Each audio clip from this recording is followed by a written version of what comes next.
Hello hi എല്ലാവർക്കും നമസ്കാരം. ഇതിപ്പോൾ എന്തിനു വേണ്ടി തിളയ്ക്കുന്ന സാമ്പാർ എന്ന് പറയുന്ന പോലെ കുറേ വെള്ളം തിളപ്പിക്കുന്നുണ്ട് അല്ലേ നമ്മൾ.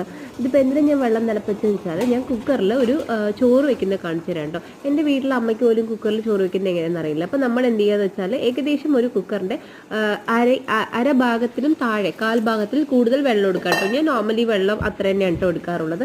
എന്നിട്ട് അതായത് ഒരു ഗ്ലാസ് അരിക്ക് ഒരു 3 ഗ്ലാസ് വെള്ളം എന്ന കണക്കിനാണ് എടുക്കാറുള്ളത്. എന്നിട്ട് നമ്മൾ ചോറ് ഒരു 3 വിസിൽ വേവിനനുസരിച്ച് ആദ്യത്തെ നമുക്ക് ട്രൈ ചെയ്യാം. ഞാനൊരു 3 വിസിലും പിന്നെ ഒരു 5 മിനിറ്റ് സിമ്മിലും ലോയിലും ആക്കിയിട്ട് ഇടാറുള്ളത് AST പാലക്കാട് മട്ട AST അരിയാണ് കേട്ടോ.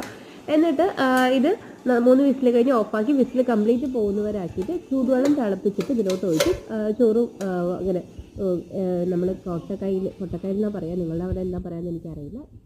ഇതാണ് കേട്ടോ അരി ഗായത്രി റൈസിൻ്റെ പാലക്കാട്